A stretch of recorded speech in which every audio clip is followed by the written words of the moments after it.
with new perspectives on reality. So, right now is very intense.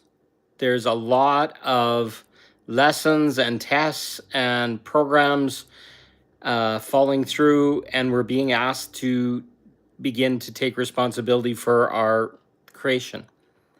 Now, what does that mean, our creation? Well, everything you believe is true.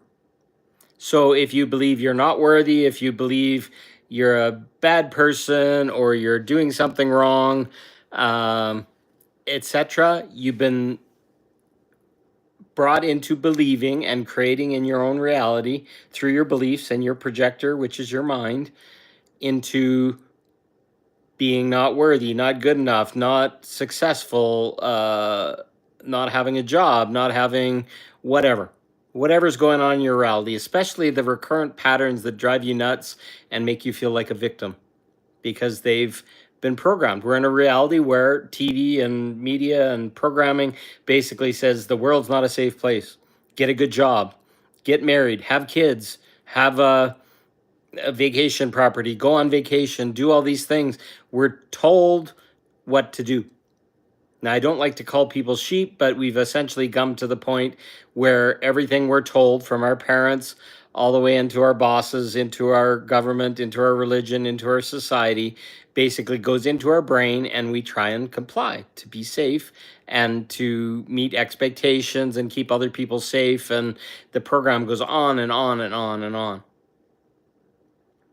But as you're growing and evolving and awakening, you're going to wake up to some rather brutal lies, which are that we are the creators of our own reality. And that may sound like a brutal lie, but the brutal lie is the actual fact that it's been taken from you and you no longer believe it. So you take what's in media, movies, programs, what expected, what's the possibilities, etc., and you're looking through these blinders that you didn't even know you had on. And then we take religion on top of that and say, hey, you can't be sexual with a person, you can't have love, you must be married, you must be bonded to someone, etc. And government, you pay your taxes, be a good citizen, be happy, be blah, blah, blah, blah. Meanwhile, you're struggling to survive, to have a home, to put food on the table, to keep your family safe, to do other things. And it's crazy to try and please a system that's not here to serve us. It's about them. And basically, by making us please the tax system, please our bosses, please the system, please our landlord, look at all the things that we have above us, our tax company, our power company, etc. We've lost ourselves and we no longer feel safe inside of our body. So if you feel like you're in survival and you're just chasing and there's not enough hours in the day and hours in the week, that's exactly what you're going to get. And we're trying to get things going and move through them and change our lives and other stuff. But if we're stuck in a loop of responding to what's going on in the system, we start to get distracted. And what we need to do is start beginning a task of focusing on ourselves and figuring out what makes us happy and what is what our desires are, etc. And then systematically looking at all the things that say that you can't do that. Oh, that didn't work out in my last relationship. That didn't feel loving. That didn't feel whatever. We're now in a place where we're having to take responsibility for our choices and our beliefs and our actions. And essentially, we call in situations and opportunities and other things that are meant to teach us and to expand us, not to shrink us. But the way we've been taught in this world, it's like, oh, that person hurt me. This is not fun. This is awful. This is ugly, etc. So we end up trying to please everyone and we forget to do anything for ourselves. And it's quite a mess and it's quite ugly to witness.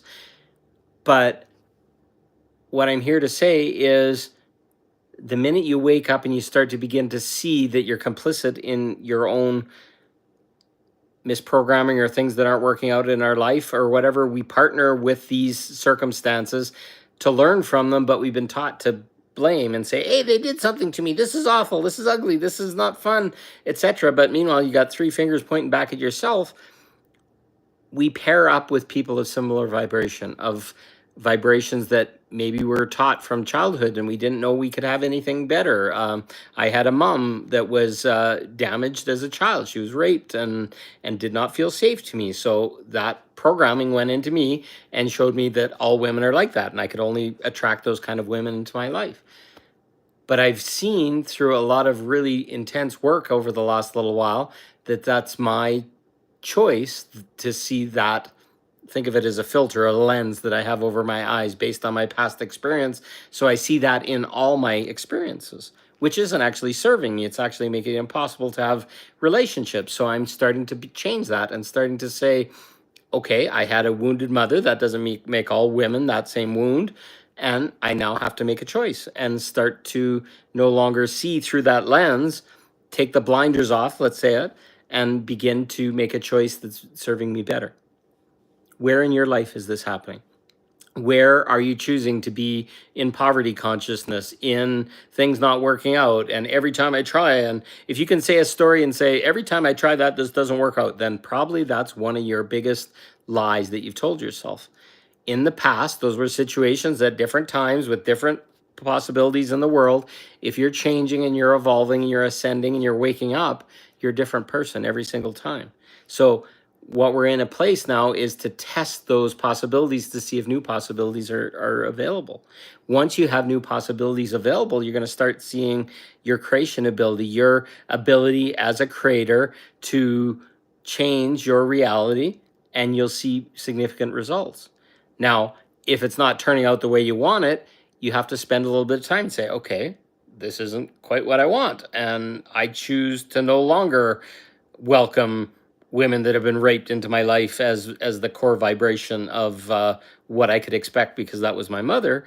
But I don't need to have that. I'm not to heal other people or fix them as my mother or whatever. I can't change her. I can't fix her. It's something that happened in the past. So now I'm like, okay, not all women are that way. Not all situations are like that. And essentially, new vibrations, new possibilities start to show up, and I'm like, oh, okay, this is nice. This feels good. You're literally making a choice to change in each situation. Your old program, your old pattern, the old record that's replaying, call them well-worn mental pathways, are probably no longer serving you. And you're getting angry and you're getting frustrated to have to continue to deal with that. Well, I'm saying to you right now that you don't have to deal with that. You need to make a choice and say, okay, not all women are wounded anymore, is an example that I had. And all of a sudden I start meeting women that aren't wounded. Now all of a sudden that's a facet of me. Everybody that you're attracting into your life is something that's a facet of you.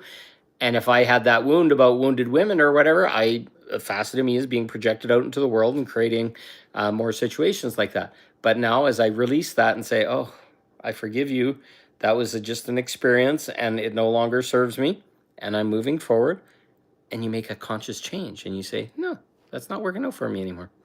I am changing this now. So I've seen a huge amount of opportunities and tests and situations that showed me that this is what I'm attracting and gave me the choice to change it. Now I could be angry and frustrated and project and yell and scream, or I can say, excuse me, this isn't the way I want to be dealt with. I had a woman yesterday that wanted to critique me. I'd barely met her and she wanted to give me a critique. And it was like, no, you don't get to choose to critique me. And I don't really fucking care what you think or other things. So it was quite interesting to be able to hold a boundary and say, no, I don't want you to critique me. And I appreciate that you've asked me or whatever, but no, I don't give the opportunity for anyone to critique me. This was a person that was quite wounded themselves, and in my past I would have said yes and honored whatever she said and changed myself and tried to make her happy and all this kind of stuff. But can you really make happy a person that's wounded or angry or frustrated and feels it's necessary to critique people all the time so that she feels empowered over them? Probably not a safe person to welcome into your life. But I got that opportunity, And rather than please her and placate her and make myself feel small so she felt better about herself, I just said, no, I'm moving on. You have a good day. There's a person I'd hardly met. Really, I had nothing in common with this person, and she was very wounded. She was very bad health condition, and she was looking for somebody to make her feel good by taking from or critiquing or whatever. And trust me, when you let people openly critique you, um, you're giving your power away. And if people are going to give a compassionate response or whatever, you can choose to believe it or not or whatever. And most likely, most of the time when people have a problem with you, it's a problem that they have with themselves, and they need to look at that themselves. So all I'm going to say in conclusion here is put your hand on your heart. Does it feel compressed? Mine often does. And am I trying to fit in the world, this world, please people, help them feel better so that I can feel better and stuff like this? Instead, you got to change the order of operations. You got to say, how do I feel better first? And basically, when my heart is wide open, my cup is right full and it's overflowing or whatever, I can work with other people and help them. But I lived from depleted for a very long time, attached love, codependency, other things where I had to make everybody else feel happy before I could even take a breath. And maybe you're living in the same situation. So call yourself a recovering codependent, a recovering attachment addict, etc. Own it that you gave up yourself to try and please other people so that you could eventually feel good about yourself. And really, that doesn't serve us. And it's a program that we've all been in for a very long time.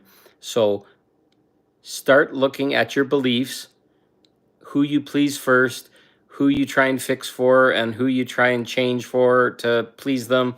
And you're going to probably see some reflections of beliefs that aren't serving you. And from there, sky's the limit. Make a new choice. Say, I do not choose to please people that want to critique me. I do not choose to people that want to steal from my heart and other things. And I choose me. And when you start choosing you, magic starts to happen. Things start to shift, choices change, and then you see new people. You see the things, your patterns fade away. The things that weren't serving you no longer fade away because they're not serving you. They're not helping you in any way. Anyways, I love you. I thank you for listening. If you if this resonates, put some comments in the bottom. Yeah, I love you all. Thank you for listening. Bye.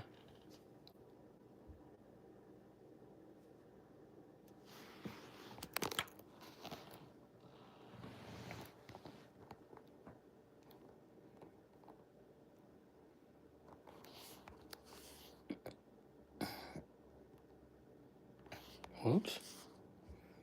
How do we end this? There we go.